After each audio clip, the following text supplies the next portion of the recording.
okay. We're ecstatic to be able to play on Monday night. Last night was a weird game. One of you guys, I don't see the person that asked it in here, asked Kennedy if he had ever been in a game like that. And Kennedy said, well, yeah, I've played a lot of basketball. I looked down and thought, I've coached for 44 dadgum years. I've never seen anything like that. We missed 4 free throws in the last 6 seconds. But we're ecstatic. We got by a very, very good Oregon team, and we're ecstatic to be here and getting ready to play what I think has been the best team in college basketball all year long, and a great friend of mine in Mark Few. We're going to make our way through the room. We're going to start over on the right side. First question for Pat, and then we'll go to Ralph, and then we'll come back through over to the left. Thank you. Roy, Yes. Pat 40 from Yahoo Sports. Just wondering if this might be a bit of a throwback low post matchup with Kennedy Meeks and Shemek Karnowski. A very big low post matchup. It's strange, and Mark and I were just talking about it a few minutes ago, that all year long we've had to send our big guys out on the court to play against all those screen and pop guys that want to shoot 3-point shots, and how comfortable it is that we can tell Kennedy and he can tell Karnowski that you don't have to do that this game. And both of us do play most of the time with 2 post players, and enjoy getting the ball inside, enjoy shooting 3-point shots, but also have the first option of going inside. So in that terminology, or in that sense right there, it will be something that we haven't done a lot of this year. But he is a big fella. I just shook his hand a few minutes ago, and it just engulfed mine. And I've been around some big guys before, but he's a big dude. In that same area, Ralph? And really gifted. If you say, Pat, really gifted in how he passes the ball too. So, excuse me. Coach Ralph Russo from the Associated Press. You had talked about your friendship with Coach Few. Mm-hmm. I was reading one of your quotes, and you said something to the effect of you were nervous for him because you knew how good of a team he had. Does that at all sort of reference to the idea that you've had some very good teams? There was points in your career when you had those very good teams, and you can sort of relate to the idea of maybe the pressure or what it's like to have to respond to having those good teams? I think probably so. The only difference is I was really lucky because my 3rd year as a coach, we played in a national championship game. I thought it's supposed to be like that way a lot. But 2 or 3 years ago, Mark, I think, was the number 1 seed at that point. And we had some discussions, and I thought maybe that the pressure got to his kids. And so to be able to do that, what he did all year this year, and then to turn around and come through down the clutch in big games, whether it was West Virginia or South Carolina last night, for sure it's got to be a comfortable feeling for him. But I would say that probably had a lot to do with it, but more so just because I really genuinely like him as a guy. I mean, we've had some fun together. We're going to go to Dennis in the back of the room, then we're going to go to this area, and then we're going to come back across. Hey, Roy, Dennis Hey, Dodd, CBS Sports. Congratulations. Thanks, Dennis. Typically in major infractions cases that last this long, by the time they get done, some of the only people left to bear the brunt of the penalties have nothing to do with them. How concerned are you that innocent players, coaches may have to someday suffer some of this stuff? Not a lot. And the reason I say that is because my firm belief that we did nothing wrong. Okay, and that's just the best way to put it. Were there some mistakes made? You're darn right there were. Were there some things that I wish hadn't happened? You're darn right. But there were no allegations against men's basketball. So I've sort of hung my hat on that part, and I know we did nothing wrong. And I find it hard to believe that it could go that far. Do I believe, again, at our institution there were some mistakes? You're darn right I do. I'm very mad, sad, ticked off, any way you want to put all that terminology about it, embarrassed and all those things too. But we've received a tremendous amount of hurt already over the last 3 years. And I don't see Jeff in here, but last night they asked me if I thought there was any benefit from having to go through this junk, and I just had a difficult time understanding that because for 3 years it's been very difficult to recruit and do a lot of other things. Staying on that right side, Nancy. Nancy Emmer, USA Today Sports. We're following up on that. Can you describe what it has been like? I mean, I'm assuming that people use that against you in recruiting, and how do you deal with that? And more specifically, what do you tell the players who are coming in basically on faith? Yeah, and Nancy, that's exactly. I mean, the thing I was most proud of is that Joel, Justin, and Theo all committed to us during their junior year, and then right then it's when things started coming out, and they stuck with us. They trusted me, and that was one of the most satisfying things I've ever had. And you know, maybe I'm not as good or we're not as good, but in the first 10 years we recruited 26 McDonald's All-Americans in our first 10 years. In the last 3 we've gotten 1. And, you know, I don't think I got that done that quickly. And so it was that the doubt that people could put in, some of them directly, some of them indirectly, but still bringing up the doubt was something that was hard to deal with. And I had one dad say, well, we're just going to wait till the spring and it'll be over with by then and we'll know exactly what it was. That was 2 years ago. We still don't know what it is. Just the left side of the aisle here. Aaron Beard with the AP. Coach, you trusted Isaiah Hicks enough to put him on the court when you had to defend a shot for a national championship, but obviously he hasn't played what he's capable of doing in the tournament. How are you handling him? What's not going right for him right now? I would say I'm not handling it very well because I'm not changing it so far.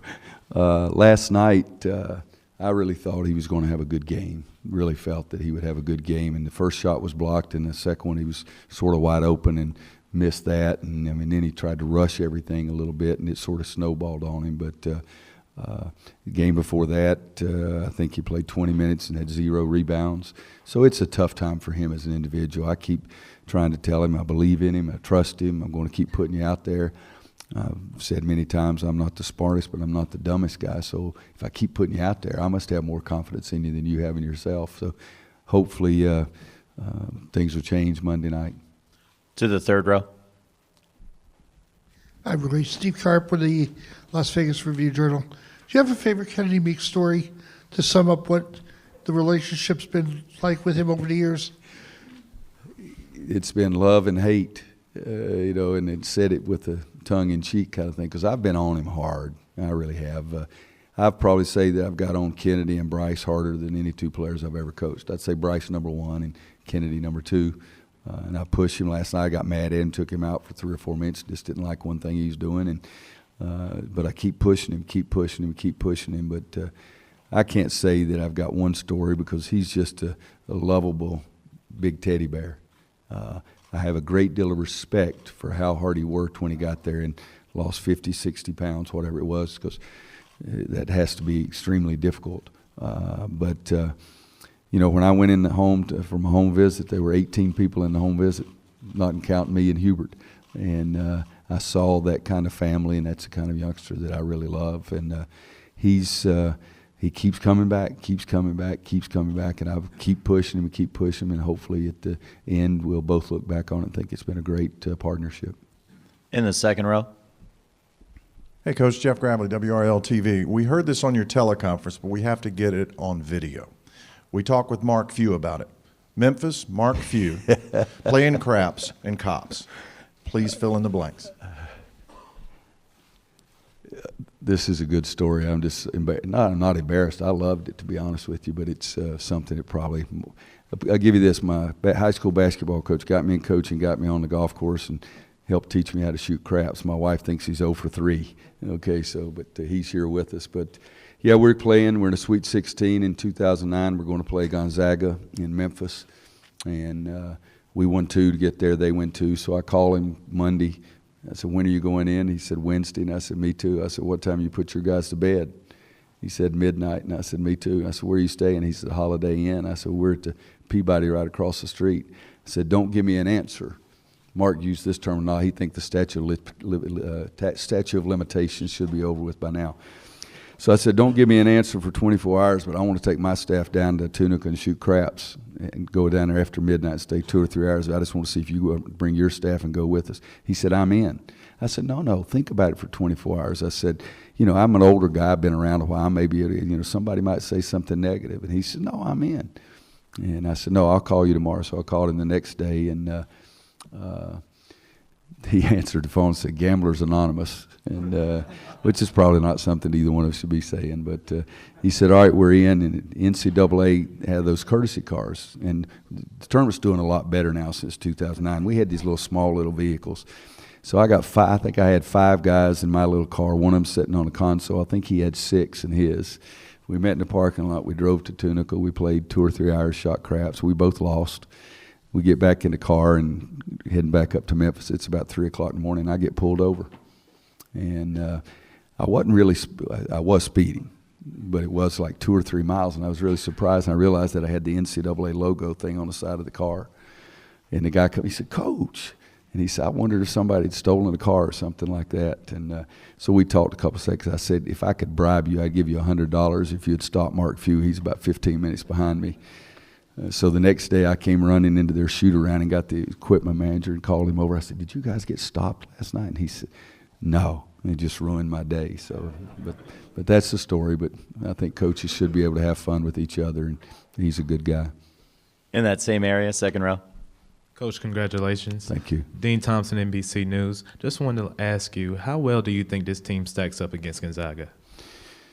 You know, it's funny. Pat's question was sort of the whole thought process. They're very similar to us. They play 2 post players. They got 3 players on the perimeter. You know, any of the 3 of them can be the point. They believe in running. They believe in getting the ball inside. They change their defenses a little, but not much. They're mostly a man-to-man team. So we're very similar. They have more size than anybody we played all year long. Florida State was big, long, but maybe not truly as much size, and coming off the bench too, other than Ojo. So it's going to, our big guys are going to be challenged a lot different way than they have been before. I think that he's done a better job coaching, and their team has done consistently a better job throughout the entire season than anybody else. I mean, they're 37 and I think it's 37-1. Is that correct? I know they only had 1 loss. And everybody said, well, they played in this league. You know, they played Florida. Florida was pretty good, and they beat Florida. They played Arizona. Arizona was pretty good. They beat them. They played Iowa State. Iowa State was pretty good. They beat them. I mean, basically everybody that stepped up in front of them, they've beaten. And in the tournament, they got some very good teams, West Virginia, and then turn around and get South Carolina. So I have a tremendous amount of respect and maybe even some fear because I want to see how our guys are going to react playing against some other big guys like that. In the center, Steve. Hi, Coach. Steve Futterman from CBS News. I think the general public, not the basketball public, the general public views this game, when you look at the historic backgrounds of both these schools, as a David versus Goliath matchup. And I'm sure you understand why. Yes. Can you talk about the respect you have for what Gonzaga has done? I mean, from 20 years, North Carolina was winning championships 20 years ago. Gonzaga was pretty much putting the seeds in. No, I think you're exactly right that may be the way it's perceived. As David and Goliath, but when you start watching them, you know, there's not that much difference.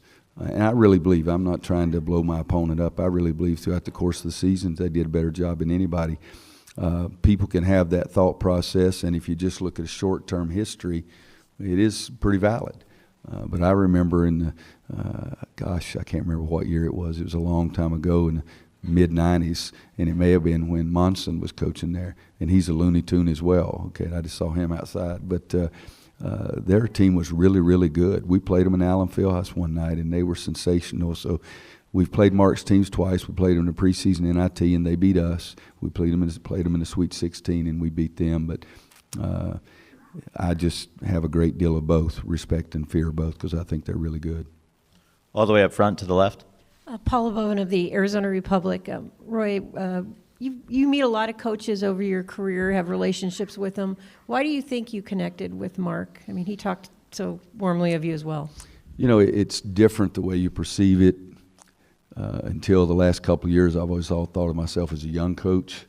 The last couple of years, I haven't really felt that way. But Mark told the story the first time I'd heard it about the first Nike coaches trip that he went on, and that all these quote, you know, legends or whatever were icons, I think is the word that he used, you know, Boeheim, Krzyzewski, Williams. And he said that Wanda and I he and Marcy just sort of embraced them. And I'd had a very good friend of mine who had coached with me, Mark Turgeon, that knew Mark Few, and said great things about him and the whole bit. And Jerry Green was on that staff at Oregon as well at that time.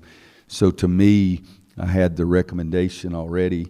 And I like people. I try to start everybody out in the middle. You can go either direction. But and we've played poker together. We've played golf together. We've gambled together. You know, we go eat together sometimes in Vegas at the places. So that started it just because I genuinely liked him.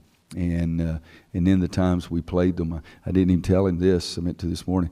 We're playing them in preseason NIT, and for some reason, I got 7 or 8 guys wear headbands out, the white headbands kind of thing. And they kicked our tails. And I went in the locker room afterwards and said, "Get those headbands off. I'll never see those again the rest of my life." Blah, blah. So no North Carolina players ever worn it. So Mark Few changed our program in some ways. But it is respect. Left side toward the center. Hey, Roy. Vahe Gregorian, Kansas City Star. You were talking before about the thin margin at the end of the game last night, how crazy that was, and obviously could have turned out differently. Did you have some sense of the devastation of Jordan Bell after the game? I know you're thinking of your team, but going through the line, and did you have a message for a guy on the other team when they take it on their shoulders like that? Vahe, a lot of people say I talk too much, and most of them are right. But I do try to say something to the other coach if they win or if I win, either one. And with them last night, it looked like that, he was the guy that got beat on the box out. And I grabbed him, and because I'd watched his game against Kansas, and he was phenomenal. And I grabbed him and I said, "Don't let this one game make you forget what you did to get here." And then I read the article in his paper this morning about how hard he was taking it, and you feel badly. Last year, Isaiah Hicks tried to take the blame for Chris Jenkins' shot, and it wasn't Isaiah's man. Somebody else didn't pick up what they were supposed to do. And so I met with the press. Last year, I think, is the first time I've ever met with the press after the season was over with, just to clear it up that it was not Isaiah's mistake in that game. But he'll have Dana and Dana's staff and his teammates to help him, but it's a tough time for him, yes. There's 3 toward the back. Roy, Phil Orban from WSOC in Charlotte. Kennedy has 17 rebounds against Kentucky, and then last night 25 and 14. What does it do for you as a coach to have a guy like that willing to do seemingly whatever it takes, whatever's needed to help the team? I told him last night he had 15 if he had done what he's supposed to do. One time he came down on the break and shot the ball from the free throw line. He's got Justin Jackson right over there. I said, "Now tell me again, do you think our team does better with you shooting and Justin rebounding, or Justin shooting and you rebounding?" It's a pretty easy answer, but no, he's really been good, and we need him to do that. I mean, it's a weird game. Guys, we got Theo 2 for 8, Isaiah 1 for 12, Joel 2 for 14. That's 3 starters, and we won. And so what had to happen is some other guys really had to more than balance them out, and Kennedy really did some great things. All the way in the back. Jacob Thorpe, Spokane Spokesman Review. Roy, more than the 2005 or 2009 teams, this team has a lot of in-state guys in prominent roles, and I'm wondering how that changes the team dynamic, having all these Carolina guys, and if in some way that's a result of the investigations maybe making national recruiting a little more difficult. It's made recruiting more difficult, I know that, but also, I love having in-state kids if they're good enough. When I was at Kansas on a Monday night call-in show, a guy sort of got on me about, you don't have very many Kansas guys. Kansas State's got all of them, and this is no disrespect to Kansas State. I said, well, we've beaten them 15 straight times, and so for us, I always would love to have in-state kids. They're acclimated so much easier. Their family can see them more often. It's a more enjoyable experience sometimes. And, sometimes a guy from California can come to North Carolina and think it's the greatest thing in the world, but it's easier for people to do that from in the state. I try to recruit the best players I can possibly recruit, and I never want to forget the kids in North Carolina or in our area. I still remember, Luke, help me, Cornbread Maxwell.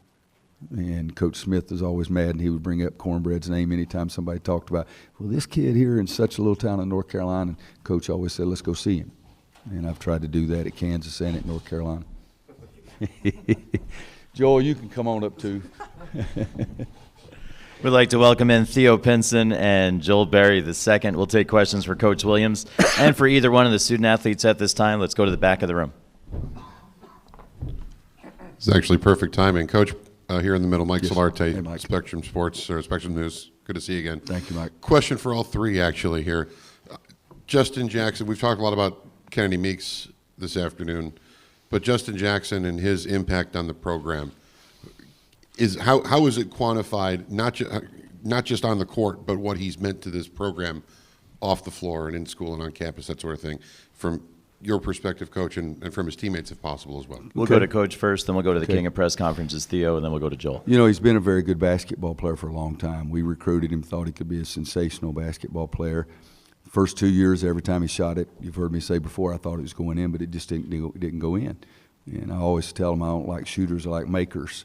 And I think his teammates here would probably have a great deal of respect for how hard he's worked since the season was over last year. He went through the combine, was told the same kind of thing. You need to get a little more athletic. You need to work on your body.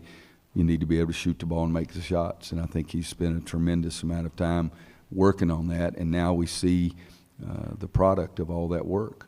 And he's a scorer. He's hard to handle.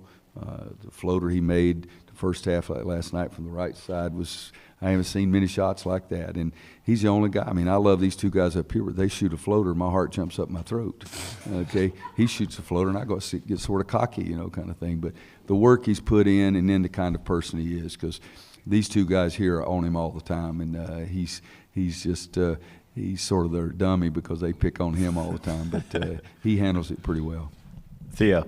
Yeah, Justin's put in so much work this summer, and even before that, he was putting in a lot of work. Just a lot of shots didn't go in for him, but he kept at it, put in work, and got in the weight room with Jonas a lot this summer. And I mean, I think the biggest thing is he showed the younger guys and even the upperclassmen, if you put in the work, you see what can happen. I mean, Player of the Year, ACC, best conference in the nation. I mean, it just shows for itself. And Joel. Yeah, I'd say the same thing. He spent a lot of hours in the gym, and as you can see on the court, I mean, he's doing what he's supposed to do, and that's just from the work that he put in. And I have the utmost respect for him just because he just put in all the time, and that's what you have to do if you want to be that kind of player that he is. And as you can see, he's a big-time player for us. And you know, the first 2 years, he didn't have all the opportunities that he would have liked. And, you know, now being an upperclassman on the team, he has more freedom and more opportunities, and he's just taking advantage of them. On the right side toward the center. Roy Mark at ABC 11 back in Raleigh. Maybe you betrayed it by recalling a criticism from however many years ago about K-State, but you had that great timeout discussion a couple weeks back, too. Am I crazy, or are you letting criticism roll off your back a little more now? Are you at peace more with that, or are you still combative? It depends what kind of mood I'm in, I guess. But, you know, I made the statement, and you may have, Mark, been at the press conference. Two easiest jobs in the world is a basketball coach and a golf course superintendent. Because everybody that plays golf course, they say, why did he do that or why did he do this? And they couldn't tell the grass from a grain of sand. And that's the way I feel like it is in basketball. Everybody's got a better idea. But I think, to me, this last one got to be so humorous. I mean, it was really, I mean, you know, for 29 years, you know, why you think I should change just because you guys want me to change? I mean, and we've won a couple of games in there, but the criticism about the no timeout in the Duke game is just, it was, to me, that was sort of humorous, to be honest with you. On the right side. Brett Friedlander, North State Journal. Joel, how did the ankles respond, and how do they feel today? And do you feel like that they'll be better or worse tomorrow than they were yesterday? I actually feel better. I woke up this morning and didn't have any stiffness, and that was my biggest worry. And I was able to get right up out of bed and just walk normally. So he tripped over a game controller, which is funny. They're feeling pretty good, and you know, we got all day to rest, and I know we have practice and everything, but we got, you know, the rest of the day to be able to do some rehab, and we already started this morning, so you know, anything that I do will just help a little bit more.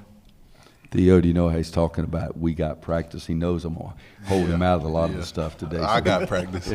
Theo's got practice. Joel's got to be out there standing. No, we're not going to stand beside me because I'm not standing under the basket anymore. We only know if we want him walking right now. The way he acted. I'm not going to get hit with the basketball anymore. That was last week.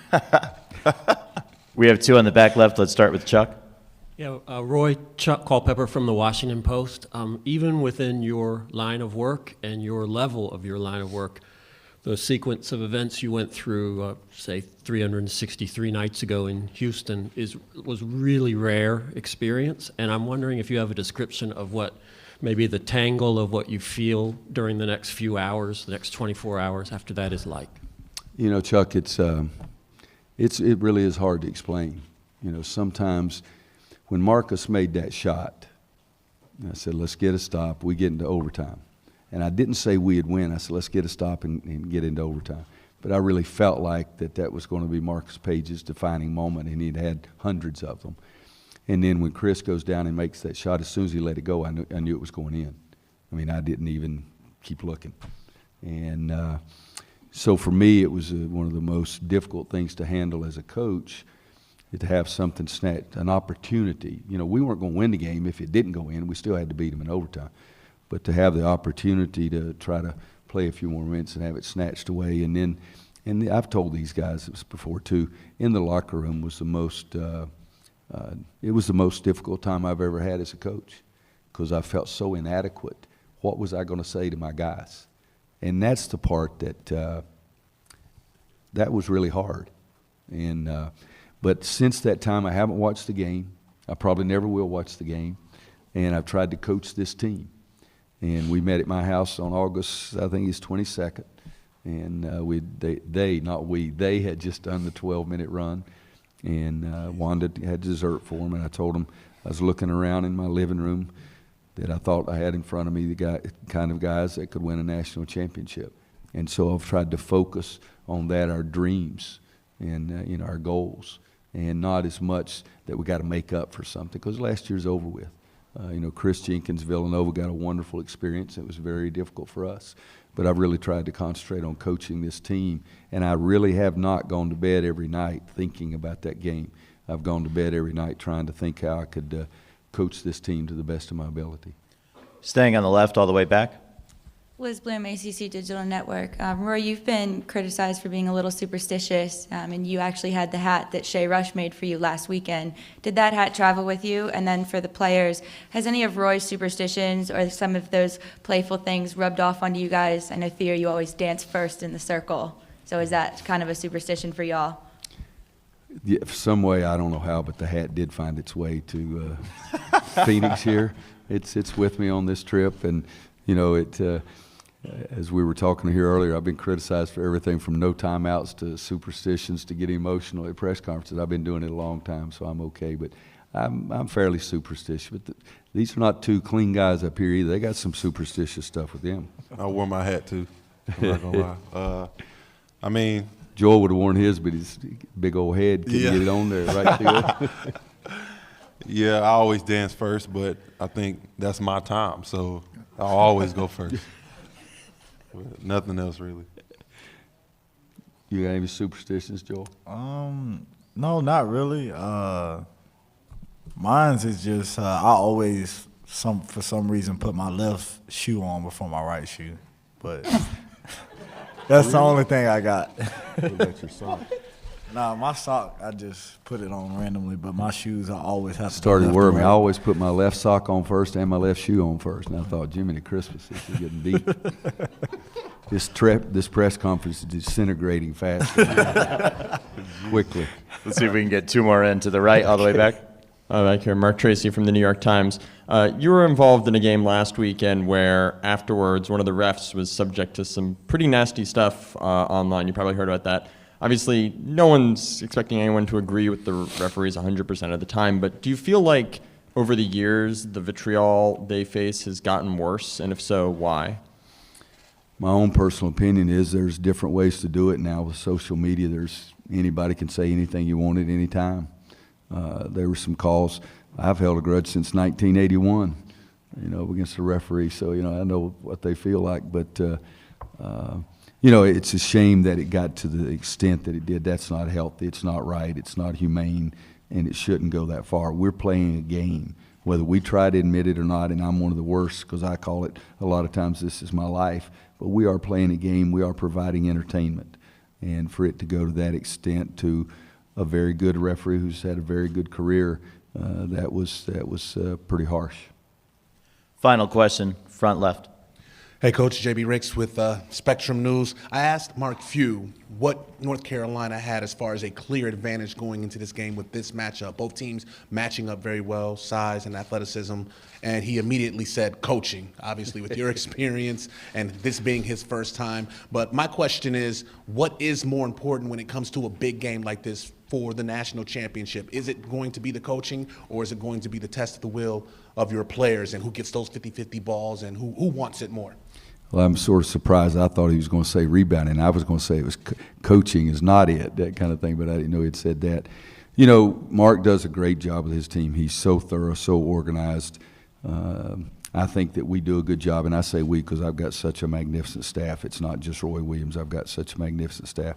I think what's going to be the outcome of the game tomorrow night is who plays the best.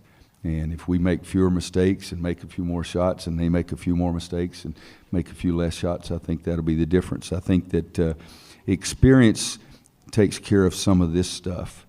But when the game starts, you know, nobody cares how long these guys had to sit at a press conference.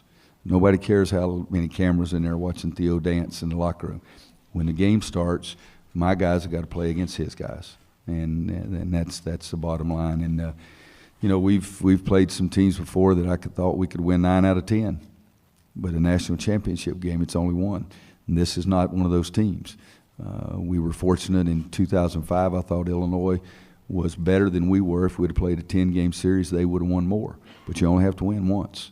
And so I'll try to do my best to get our kids to be relaxed, be focused, which some people think is hard to do, but I don't. Be relaxed, be focused, and play the best you can play and see what happens.